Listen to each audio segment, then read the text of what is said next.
গাজার পথে ফ্লোটিলা, ফুটবে কি আলোর রেখা? হঠাৎই ড্রোন হামলা, ভূমধ্যসাগরে যুদ্ধজাহাজের আনাগোনা।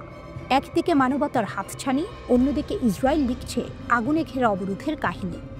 গাজার মানুষের জন্য খাদ্য, ঔষধ ও কাপড় নিয়ে ছোট ছোট নৌকা ও জাহাজ ছুটে চলছিল ভূমধ্যসাগরের বুকে, কিন্তু মাঝ সমুদ্রে তাদের স্বপ্নে ড্রোন আঘাত হানে। অভিযোগ উঠেছে ইসরায়েল এই হামলার পেছনে। এখানেই গল্পে নতুন মোড় আসে। বিভিন্ন গণমাধ্যম জানায় গাজার উদ্দেশ্যে যাওয়া ত্রাণবাহী বহরের ওপর ড্রোন হামলা হয়েছে। হামলার ধরনও অস্বাভাবিক। ড্রোন থেকে ফ্ল্যাশব্যাং বিস্ফোরক হয় ফেলা। লক্ষ্য ছিল ভয় দেখানো, থামিয়ে দেয়া। কিন্তু এবার অন্যভাবে গড়ে উঠল প্রতিরোধটা। হামলার পরপরই ইতালি ও স্পেন ঘোষণা দেয় তারা যুদ্ধজাহাজ পাঠাচ্ছে গাজার ফ্লোটিলাকে রক্ষার উদ্দেশ্যে। স্পেনের প্রধানমন্ত্রী পেড্রো সানচেজ জাতিসংঘের সাধারণ পরিষদের বৈঠকে যোগ দিতে গিয়ে সাংবাদিকদের বলেন, আন্তর্জাতিক আইন মানা জরুরি। ভূমধ্যসাগরে ৪৫ দেশের নাগরিকের চলাচলের অধিকার আছে। তিনি জানান, স্পেনের জাহাজ শুধু সুরক্ষা দেবে না, প্রয়োজনে উদ্ধার কাজও করবে। ইতালির প্রতিরক্ষামন্ত্রী গুইদো ক্রুসেত্তো হামলার নিন্দা জানিয়ে বলেন, ড্রোন হামলা আন্তর্জাতিক মানবিকতাকে চ্যালেঞ্জ করেছে। এরপরে ইতালি একটি ফ্রিগেট পাঠানোর ঘোষণা দেয়। তাদের লক্ষ্য স্পষ্ট, ফ্লোটিলাকে রক্ষা করা এবং প্রয়োজনে যাত্রীদের উদ্ধার করা। এই বহরে আছেন বিভিন্ন দেশের মানবাধিকার কর্মী। ইসরায়েল ভয় দেখাতে হামলা চালাচ্ছে তাদের দাবি, কিন্তু তারা থামবেন না। ১৩ সেপ্টেম্বর তিউনিসিয়ার বিজর্ট বন্দরে শুরু হয় যাত্রা। প্রায় ৫০টি নৌযান গাজার অবরোধ ভাঙার মিশনে এগিয়ে যাচ্ছে। এর ভেতরে আছেন ইতালির বিরোধী বামপন্থী দলের ২ আইন প্রণেতা। তাদের একজন স্পষ্ট বললেন, এখন সময় এসেছে আন্তর্জাতিকভাবে এই ঘটনাকে গুরুত্ব দেওয়ার। শুধু ইতালি ও স্পেন নয়, ইউরোপীয় কমিশন সহ অন্যান্য দেশকেও সমন্বিত পদক্ষেপ নিতে আহ্বান জানানো হয়েছে। তাদের মতে ফ্লোটিলা কেবল ত্রাণবাহী নয়, এটি মানবিক অধিকারের প্রতীক, আর এই প্রতীকের ওপর হামলা গোটা বিশ্বের বিবেককে আঘাত করছে। অন্যদিকে ইসরায়েলি প্রতিরক্ষা বাহিনী আইডিএফ এই বিষয়ে কোনো আনুষ্ঠানিক মন্তব্য করেনি। তবে ইসরায়েলের পররাষ্ট্র মন্ত্রণালয় জানিয়েছে তারা ফ্লোটিলাকে থামাবে।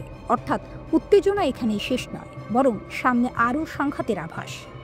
এখন প্রশ্ন একটাই, ড্রোনের আতঙ্কে কি থেমে যাবে ফ্লোটিলা, নাকি ইতালি স্পেনের যুদ্ধজাহাজের উপস্থিতি নতুন ইতিহাস লিখবে? গাজার অবরোধ ভাঙার লড়াই যেন মানবতা আর দমননীতির সরাসরি সংঘর্ষে পরিণত হয়েছে। শেষ পর্যন্ত ভূমধ্যসাগরের নীল জলে যুদ্ধজাহাজের গর্জন আর ফ্লোটিলার পতাকা, দুটি ছবি একসঙ্গে দাঁড় করিয়েছে মানব সভ্যতার সবচেয়ে বড় দ্বন্দ্বকে। এক পাশে মানবাধিকার, অন্য পাশে অবরোধ। গল্প এখন কেবল গাজার নয়, গোটা বিশ্বের।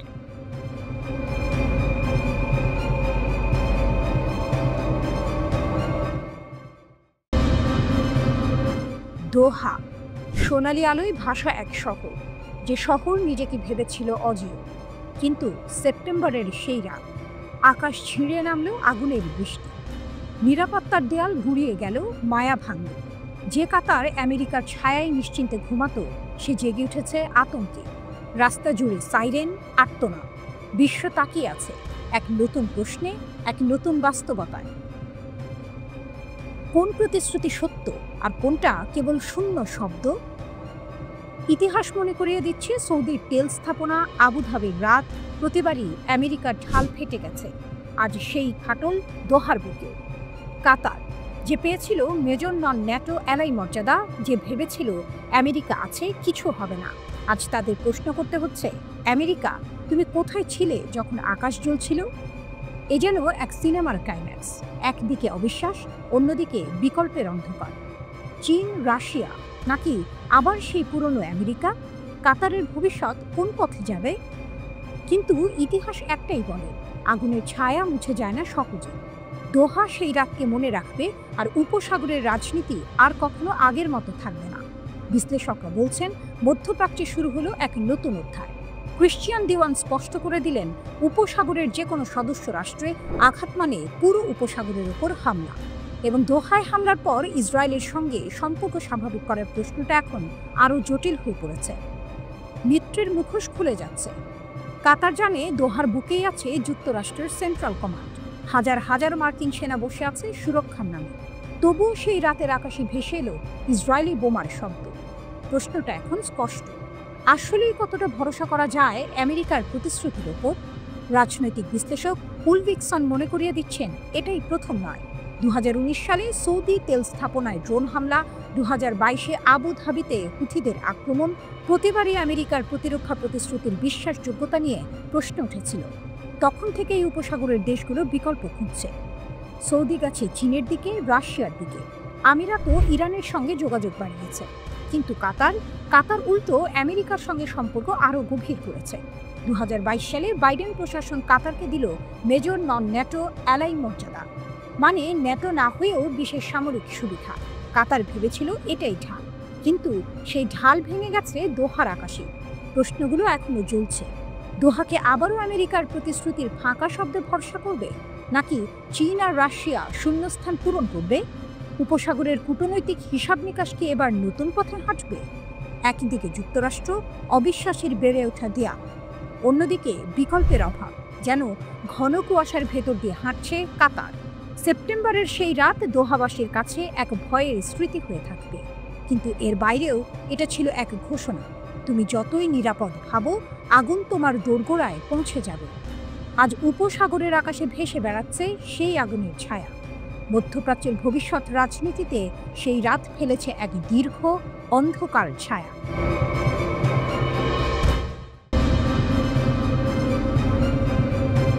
ইতিহাসের পাতা আজ আবার উল্টে যাচ্ছে।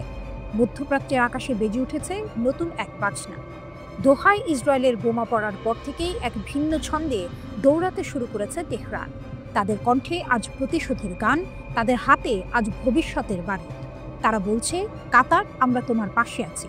আমরা দিতে চাই হাইপারসনিক ক্ষেপণাস্ত্র ফাত্তা নামের এক ভয়ঙ্কর গর্জন। কল্পনা করুন সেই প্রস্তাব।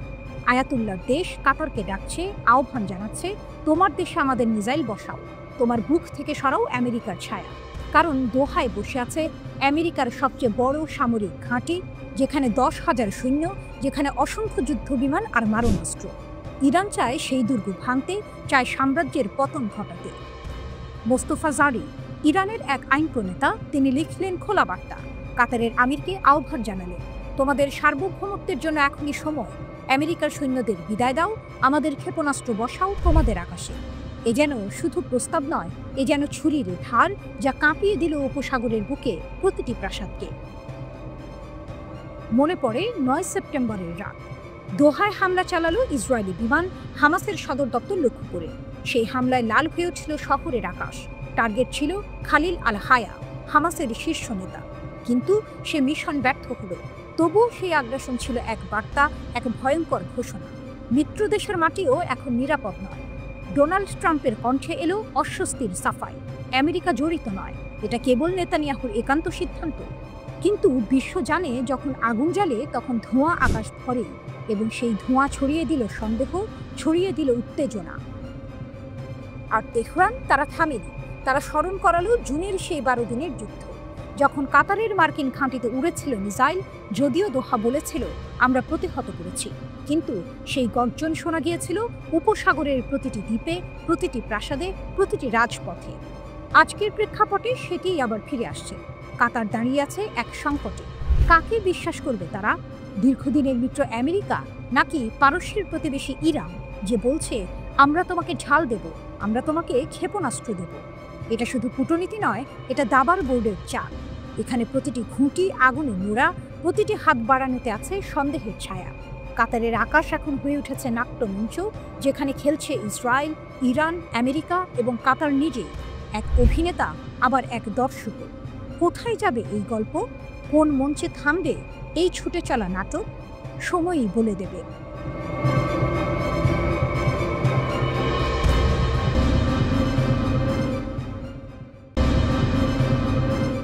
মধ্যপ্রাচ্য কাঁপাচ্ছে ইসরায়েল, দ্বিধায় সৌদি আমিরাত। রাতের আকাশে হঠাৎ আগুন, বোমার গর্জন যেন মধ্যপ্রাচ্যের বুক চিরে যাচ্ছে। একের পর এক হামলা, গাজা, লেবানন, সিরিয়া, কাতার, তিউনিসিয়া, ইয়েমেন। ইসরায়েলের আঘাতে আজ গোটা মধ্যপ্রাচ্য যেন দাউ দাউ করে জ্বলছে। যে আগুনের শুরু ছিল গাজায়, তা ছড়িয়ে পড়ছে পুরো অঞ্চলে। প্রথম দৃশ্য, গাজা। হাসপাতাল ভেঙে পড়ছে, হাজার হাজার প্রাণ ঝরে গেছে। জাতিসংঘ একে বলছে মানবিক বিপর্যয়। তবুও ইসরায়েলের দাবি, তারা নাকি শুধু হামাসের ঘাঁটি ধ্বংস করছে, কিন্তু ধ্বংসস্তূপের নিচে পড়ে আছে সাধারণ মানুষ। পানি নেই, খাবার নেই, সীমান্ত বন্ধ। এক টুকরো রুটি, এক ফোঁটা পানির জন্য সারি দিয়ে দাঁড়িয়ে থাকা মানুষগুলো যেন মৃত্যুর অপেক্ষায়। দ্বিতীয় দৃশ্য, লেবাননের সীমান্ত। হিজবুল্লাহ আর ইসরায়েলি সেনারা যেন চোখের ইশারায় যুদ্ধ ঘোষণা করে ফেলেছে। ইসরায়েলের বিমান গর্জে উঠছে, রকেট ছুটে যাচ্ছে লেবাননের আকাশ থেকে। আতঙ্কিত সাধারণ মানুষ মনে করছে আবার হয়তো ২০০৬ সালের ভয়াবহ যুদ্ধ ফিরে আসছে। তৃতীয় দৃশ্য, সিরিয়া। হোমস আর লাতাকিয়ায় ইসরায়েলের হামলায় কেঁপে উঠেছে সামরিক ঘাঁটি। দামেস্কো, আলেপ্পোতে একের পর এক বোমা। ইসরায়েল বলছে এগুলো ইরানপন্থী ঘাঁটি, অথচ সত্যিটা আরও বড়। সিরিয়ার ভাঙা ইতিহাসের ওপর আবার আগুন জ্বালাচ্ছে ইসরায়েল। চতুর্থ দৃশ্য, কাতার। দোহার আবাসিক এলাকায় হামলা। টার্গেট হামাসের নেতারা। যে কাতার এতদিন মধ্যস্থতাকারী ছিল, সেই কাতারকেই এবার চ্যালেঞ্জ জানালো ইসরায়েল। বার্তা স্পষ্ট, তোমরা নিরাপদ নও। উপসাগরীয় রাজনীতিতে এই আঘাত নতুন ভাঙন তৈরি করতে পারে। পঞ্চম দৃশ্য, তিউনিসিয়া। উত্তর আফ্রিকার দেশ হামাসপন্থী নেতাদের আশ্রয়দাতা বলে অভিযুক্ত। ইসরায়েল সেখানে হামলা চালালো। তিউনিসিয়ার সরকার একে যুদ্ধ ঘোষণার সমান বলছে। মানচিত্রের বাইরে গিয়েও ইসরায়েল বার্তা দিচ্ছে প্রতিপক্ষ যেখানেই থাকুক সেখানে আঘাত হানবে তারা। অন্যদিকে ইয়েমেনের হুথি আন্দোলন ঘোষণা দিয়েছে রেড সিতে ইসরায়েলি স্বার্থে আঘাত আসছে। বিশ্ব বাণিজ্যের প্রধান পথ এখন আগুনের মুখে। যুক্তরাষ্ট্র ও ইউরোপ যুদ্ধ জাহাজ পাঠিয়েছে, কিন্তু হুথিদের ঠেকানো এত সহজ নয়। এরা এর আগেও সৌদি ও আমিরাতে ভয়ঙ্কর ড্রোন হামলা চালিয়েছে। এরই মধ্যে আরেক টুইস্ট, সৌদি আরব আর আমিরাত এতদিন ইসরায়েলের সঙ্গে সম্পর্ক স্বাভাবিক করছিল, এখন তারা চাপে। কাতার ও তিউনিসিয়ায় হামলার পর আরব জনগণ ইসরায়েল বিরোধী হয়ে উঠছে। সৌদি বাধ্য হতে পারে অবস্থান বদলাতে। আমিরাত এখনো দ্বিধায়, কোন পথে যাবে তারা। এই আগুন শুধু আঞ্চলিক নয়, বৈশ্বিক। রেড সি অস্থির হলে তেলের দাম বাড়বে, বিশ্ববাজারে ধাক্কা লাগবে। ইউরোপ দ্বিধায়, আমেরিকা খোলাখুলি ইসরায়েলের পাশে। আর চীন, রাশিয়া সুযোগ নিচ্ছে, নতুন ব্লক গড়ে তুলছে। প্রশ্ন একটাই, এই সংঘাত কোথায় গিয়ে থামবে? যদি লেবানন সিরিয়া পুরোপুরি যুদ্ধে জড়িয়ে যায়, তবে তা হবে আঞ্চলিক যুদ্ধ। যদি হুথিরা রেড সি নিয়ন্ত্রণে নেয়, তবে বিশ্ব অর্থনীতি থরথর করে কেঁপে উঠবে। মধ্যপ্রাচ্যের মানচিত্র যেন নতুন করে আঁকা হচ্ছে। ধ্বংসস্তূপের ভেতর জন্ম নিচ্ছে নতুন বাস্তবতা।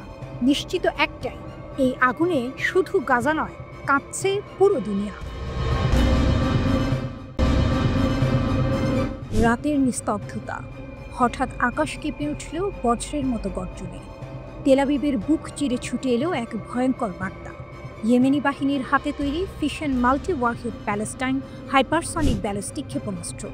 লক্ষ্যবস্তু ইসরায়েলের সংবেদনশীল স্থাপনা।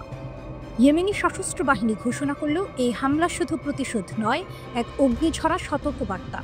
গাজার বিরুদ্ধে গণহত্যা ও অনাহার এবং ইয়েমেনের বিরুদ্ধে আগ্রাসনের জবাব এভাবেই দেয়া হলো। তাদের ভাষায় অভিযান সফল। আর সেই সাফল্যে তেল আবিবে আতঙ্কের ঢেউ। লাখ লাখ দখলদার নিরাপদ আশ্রয়ের খোঁজে পালিয়েছে। ইসরায়েলের গণমাধ্যমও জানালো ভোরবেলার আতঙ্কের কথা। সাইরেন বাজতে শুরু করলো তেল আবিব ও আশেপাশের এলাকায়। ম্যাগেন ডেভিড আদম জরুরি পরিষেবা বলছে কোনো হতাহতের খবর নেই। আর ইসরায়েলি সেনারা দাবি করছে তাদের প্রতিরক্ষা ব্যবস্থা ক্ষেপণাস্ত্র প্রতিহত করেছে। কিন্তু জনমনে যে ভয় ঢুকে গেছে তা আর সহজে মুছে যাবে না। এটাই প্রথম নয়। এই ঘটনার মাত্র 2 দিন আগে ইয়েমেনি সেনারা হাইপারসনিক ক্ষেপণাস্ত্র ও ড্রোন ব্যবহার করে নেগেভ মরুভূমি আর ইলাতের রামন বিমানবন্দরে আঘাত হেনেছিল। মুখপাত্র ব্রিগেডিয়ার জেনারেল ইয়াহিয়া সারি সেসব আক্রমণকে ঘোষণা করেছিলেন সফল অভিযান। এই ধারাবাহিকতার নতুন অধ্যায় হল তেল আবিবের সরাসরি বজ্রপাত। এখানেই টুইস্ট। দীর্ঘদিন ধরে দারিদ্র্য, দুর্ভিক্ষ আর যুদ্ধবিধ্বস্ত ইয়েমেনকে অনেকেই ভঙ্গুর রাষ্ট্র ভেবেছিল, কিন্তু সেই দেশই এখন ইসরায়েলের হৃদয়ে হাইপারসনিক ক্ষেপণাস্ত্র পাঠাচ্ছে। গাজার মানুষের প্রতি সংহতি দেখাতে ইয়েমেনিরা শুধু স্লোগান দেয়নি, বাস্তবে কৌশলগত সমুদ্র অবরোধ চালু করেছে। ইসরায়েলের জন্য সামরিক সরঞ্জাম সরবরাহ বন্ধ করতে লোহিত সাগরকে রণক্ষেত্র বানিয়ে ফেলেছে তারা। বিশ্ব এখন দেখছে যেসব হুথি যোদ্ধাকে একসময় দুর্বল বলা হতো, তারাই আজ শক্তির প্রতীক। তারা ঘোষণা করেছে ইসরায়েলের আগ্রাসন বন্ধ না হওয়া পর্যন্ত একের পর এক ক্ষেপণাস্ত্র, ড্রোন আক্রমণ চলবে। এই হুমকি শুধু কথার নয়, বাস্তবেই কার্যকর হচ্ছে। প্রশ্ন উঠছে, ইসরায়েলের লৌহ কবচ আকাশ প্রতিরক্ষা ব্যবস্থা কতদিন এই ঝড় সামলাতে পারবে? হাইপারসনিক ক্ষেপণাস্ত্র যে কোনো প্রতিরক্ষাকে অচল করে দিতে পারে। আজ তেল আবিবে, কাল হয়তো আরও গভীরে। এখনো পর্যন্ত গাজার ছবি সবচেয়ে হৃদয় বিদারক। 2023 সালের অক্টোবর থেকে আজ পর্যন্ত নিহতের সংখ্যা 64,756। যাদের বেশিরভাগই নারী ও শিশু। ইয়েমেনিরা বলছে এই গণহত্যার জবাব আকাশে আগুন হয়ে ফিরবে। দৃশ্যটা যেন এক সিনেমার মতো।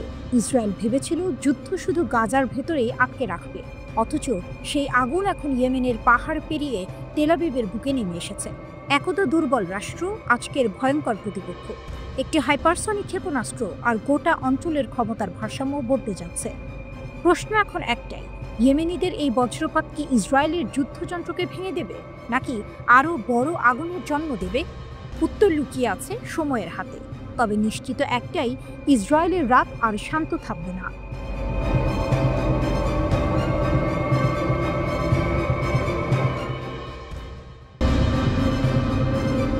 কাতারের উপর ইসরায়েলের হামলার পর উপসাগরের পাল্টা হিসাব। রাত তখনও নামেনি। দোহায় হামাস কর্মকর্তাদের বৈঠক চলছিল নিঃশব্দে। হঠাৎ আকাশ কাঁপিয়ে গর্জে উঠল ড্রোন ও যুদ্ধ বিমান। মুহূর্তেই ভেঙে পড়ল কাতারের আকাশের নিরাপত্তা। 6 জন নিহত, তাদের মধ্যে একজন কাতারের নিরাপত্তা কর্মকর্তা। হামাসের কোনো শীর্ষ নেতা না মরলেও ইতিহাসে নতুন অধ্যায় লিখে ফেলল ইসরায়েল। কারণ এবারই প্রথম তারা উপসাগরীয় সহযোগিতা পরিষদ জিসিসি এর এক সদস্য দেশের মাটিতে সরাসরি হামলা চালালো। কাতার, যে দেশ নিজেকে মধ্যস্থতাকারী ও শান্তির দূত হিসেবে তুলে ধরতে গর্ববোধ করত, সেই দোহাই যুদ্ধের আঁচে দগ্ধ। প্রশ্ন একটাই, এবার জবাব কি হবে? কূটনীতির মঞ্চে পাল্টা আঘাত। লন্ডনের কিংস কলেজের নিরাপত্তা বিশেষজ্ঞ আন্দ্রেয়াস গ্রিক স্পষ্ট বললেন, কাতারের প্রথম অস্ত্র হবে কূটনীতি ও আইন।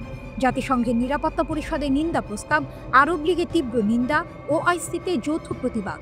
সব জায়গায় ইসরায়েলকে কোণঠাসা করার পরিকল্পনা চলছে। কাতারের পররাষ্ট্র মন্ত্রণালয় ইতিমধ্যেই আইনজীবী দল গঠন করেছে।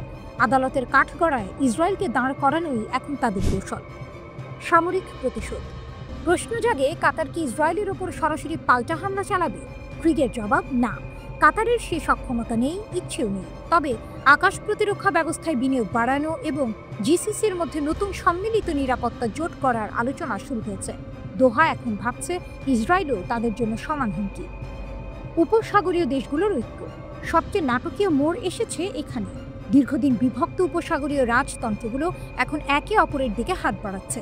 সংযুক্ত আরব আমিরাতের প্রেসিডেন্ট মোহাম্মদ বিন জায়েদ দোহায় গেছেন, এরপর সৌদি যুবরাজও পৌঁছেছেন। 2017 সালের ভয়াবহ অবরোধের তিক্ততা যেন এক ঝটকায় মুছে গেছে। এক প্রতিবেশীর উপর বিমান হামলা গোটা উপসাগরকে কাঁপিয়ে দিয়েছে। আমিরাত পর্যন্ত ইসরায়েলের কর্মকাণ্ডকে বিশ্বাসঘাতকতা বলেছে। এই ভাষা এর আগে খুব কম শোনা গেছে। যুক্তরাষ্ট্রের বিশ্বাসযোগ্যতা প্রশ্নে। কাতারের মাটিতে 8,000 মার্কিন সেনা মোতায়েন, সেন্টকমের আঞ্চলিক সদর দপ্তর দোহায়। তবু ইসরায়েলের হামলা ঠেকাতে পারেনি যুক্তরাষ্ট্র। হামলার আগাম সতর্কতাও দেয়নি, বরং কাতার দাবি করছে হামলার 10 মিনিট পরেই সতর্কবার্তা এসেছে ওয়াশিংটন থেকে। এই ঘটনার পর স্বাভাবিকভাবেই প্রশ্ন উঠছে, যার হাতে নিরাপত্তা সুপর্দ সেই যুক্তরাষ্ট্রের ওপর কতটা ভরসা করা যায়? সৌদি আমিরাত আগেই চীনের দিকে ঝুঁকেছে, রাশিয়ার সঙ্গে সম্পর্ক ঘনিষ্ঠ করেছে। এবার কাতারও কি সেই পথে হাঁটবে? নতুন এক আঞ্চলিক সমীকরণ। ইসরায়েল হয়তো ভেবেছিল হামাসকে দোহায় আঘাত করলে বার্তা দেয়া হবে, কিন্তু ফল হয়েছে উল্টো। আরব রাজতন্ত্রগুলো ক্ষণিকের জন্য হলেও ঐক্যবদ্ধ হয়েছে। কাতারের ওপর হামলা হয়তো আব্রাহাম চুক্তি পর্যন্ত পুনর্মূল্যায়নের দিকে ঠেলে দিতে পারে। এক কথায়, ইসরায়েলের এই অভিযানে নতুন শত্রুতা নয়, বরং পুরনো বিরোধীদের একত্র করেছে। কাতারের রাতের আকাশে ভেসে বেড়ানো ড্রোনের শব্দ শুধু দোহাকেই কাঁপায়নি, এটি যেন গোটা উপসাগরের ওপর ঝুলিয়ে দিয়েছে এক অনিশ্চিত ভবিষ্যৎ। আগামী দিনগুলোয় দেখা যাবে উপসাগরীয় দেশগুলো ইসরায়েলের বিরুদ্ধে কূটনৈতিক মঞ্চে কতটা দৃঢ় অবস্থান নেয়, নাকি তারা আবারও অভ্যস্ত সমঝোতার পথে ফিরে যায়।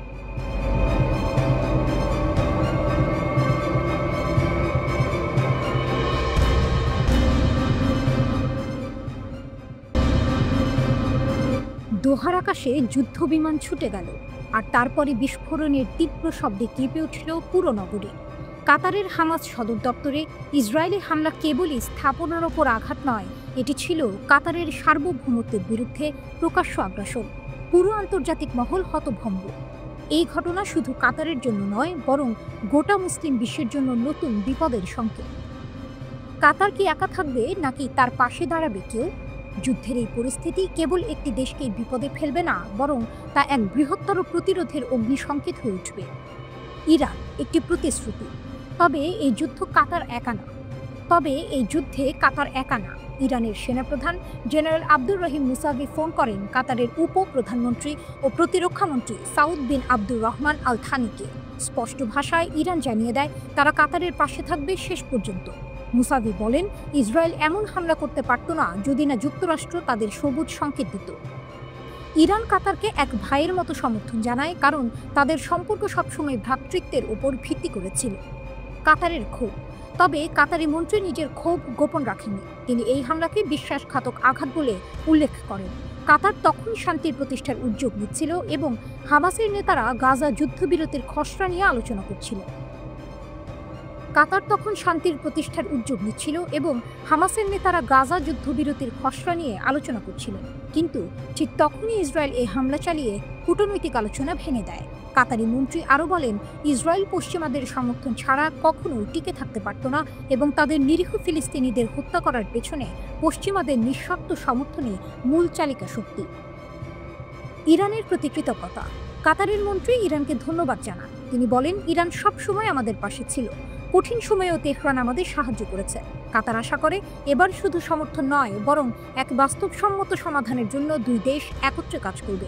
দুই দেশের সম্পর্ক এখন গুরুত্বপূর্ণ হয়ে দাঁড়িয়েছে এবং তারা দ্রুত বৈঠকে বসে সমাধান বের করার আশা করছে। আসন্ন সম্মেলন। এদিকে বিশ্ব দেখছে কাতারে ইসরায়েলের হামলার পর আরব দেশগুলো কী পদক্ষেপ নেয়। কাতারি প্রতিনিধিরা আশা করছেন আসন্ন ওআইসি সম্মেলনে মুসলিম দেশগুলো কার্যকর পদক্ষেপ নেবে। তারা বিশ্বাস করেন এই সম্মেলন শুধু কথার মধ্যে সীমাবদ্ধ থাকবে না, বরং বাস্তবে তার প্রভাব পড়বে, আর সবচেয়ে বেশি প্রভাব ফেলবে ইসরায়েলের উপর। তবে এক ভয়াবহ নাটকীয়তায় মধ্যপ্রাচ্যের মানচিত্রে কাতারের উপর হামলার ঘটনা পুরো অঞ্চলের জন্য অগ্নি সংকেত হয়ে উঠেছে। ইরান তাদের বন্ধুকে একা ফেলবে না, আর কাতারও বুঝতে পারছে যে তাদের সংগ্রাম এখন শুধুমাত্র নিজেদের নয়, বরং মুসলিম বিশ্বের প্রতিরোধের প্রতীক হয়ে উঠেছে। মধ্যপ্রাচ্যের এই নতুন অগ্নিপরীক্ষায় কাতারের সামনে শুধু একটি যুদ্ধ নয়, বরং তাদের পাশে দাঁড়ানোর জন্য গোটা মুসলিম বিশ্বের সহযোগিতা এবং প্রতিরোধের শক্তি জেগে উঠছে।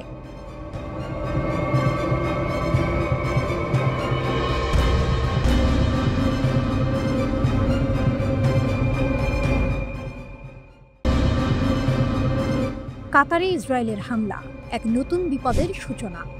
পৃথিবীতে যদি কোনো দেশ মনে করত যে ইসরায়েল কখনো তাদের উপর হামলা করবে না, তাহলে তা ছিল কাতার। কাতার ছোট্ট একটি দেশ, ইসরায়েলের জন্য হুমকি নয়। যুক্তরাষ্ট্রের ঘনিষ্ঠ মিত্র এবং এখানে যুক্তরাষ্ট্রের সবচেয়ে বড় সামরিক ঘাঁটি, এগুলো বিশ্লেষকরা বলতেন। তবে সবাইকে হতবাক করে দিয়ে ইসরায়েল হামলা করল কাতারের উপর। কাতারের উপরে হামলা শুধু একটি দেশকেই বিপদে ফেলল না, বরং একটি বৃহত্তর সংকটের জন্ম দিল। আন্তর্জাতিক মহল কি এবার নীরবে থাকবে? কাতারের প্রতিক্রিয়া। কাতার ক্ষুব্ধ হয়ে জরুরি আরব ইসলামিক সম্মেলন আহ্বান করেছে। কাতারের প্রধানমন্ত্রী বলেছেন, আমরা আশা করি সম্মেলনটি অর্থপূর্ণ হবে এবং ইসরায়েলকে এই আগ্রাসন থেকে বিরত রাখতে কার্যকর পদক্ষেপ নেবে। কাতার শুধু প্রতিরোধ করবে না, বরং সম্মেলনেই ঠিক করবে ইসরায়েলের বিরুদ্ধে কী পদক্ষেপ নেওয়া যায়। আন্তর্জাতিক প্রতিক্রিয়া। এদিকে আন্তর্জাতিক মহল থেকে নিন্দা ও প্রতিবাদ শুরু হয়েছে। জাতিসংঘ নিরাপত্তা পরিষদও ইসরায়েলের হামলার বিরুদ্ধে এক বিবৃতি দিয়েছে। এক জরুরি বৈঠকে 15 সদস্য রাষ্ট্রই কাতারের সাথে সংহতি প্রকাশ করেছে এবং পরিস্থিতি প্রশমনের আহ্বান জানিয়েছে। এমনকি যুক্তরাষ্ট্র এই বিবৃতির সাথে একাত্ম হয়েছে, যা অনেকটা অবিশ্বাস্য মনে হতে পারে, কারণ যুক্তরাষ্ট্র প্রায়ই ইসরায়েলকে সমর্থন করে এসেছে। সৌদির সতর্কতা। সৌদি আরবও এই হামলা নিয়ে গভীর উদ্বেগ প্রকাশ করেছে। তারা সতর্ক করেছে এই হামলার কারণে মধ্যপ্রাচ্য পরিস্থিতি আরও খারাপ হতে পারে। সৌদি আরব কাতারের প্রতি পূর্ণ সমর্থন জানিয়েছে এবং কাতারের সার্বভৌমত্ব রক্ষায় যে কোনো পদক্ষেপে সাহায্য করার প্রতিশ্রুতি দিয়েছে। ইসরায়েলের দাবি। তবে ইসরায়েলের প্রধানমন্ত্রী বেনিয়ামিন নেতানিয়াহু হামলা নিয়ে কোনো অনুশোচনা প্রকাশ করেননি। তিনি বলেছেন, হয় সন্ত্রাসীদের দেশ থেকে তাড়াতে হবে, নয়তো তাদের বিচারের আওতায় আনতে হবে। তবে প্রশ্ন, এই হামলা কি কাতার ও তার মিত্রদের জন্য নতুন বিপদের সংকেত? যদি ইসরায়েল এমন একটি দেশেও হামলা করতে পারে যেখানে যুক্তরাষ্ট্রের সামরিক ঘাঁটি রয়েছে, তবে পরবর্তী টার্গেট কোথায়? কাতারের ওপর হামলা শুধুমাত্র একটি দেশকেই নয়, বরং পুরো অঞ্চলের নিরাপত্তা ও শান্তির পক্ষে বড় ধরনের হুমকি হয়ে দাঁড়িয়েছে। কাতার জানিয়ে দিয়েছে তারা একা নয়। আন্তর্জাতিক সমর্থন এবং সৌদি আরব, জর্ডান সহ অন্যান্য দেশের সহযোগিতা এই সংঘাতকে আরও জটিল করে তুলতে পারে। আর এখন সবার চোখ এই মুহূর্তে ইসরায়েলকে পরবর্তী পদক্ষেপ নিতে দেখার দিকে।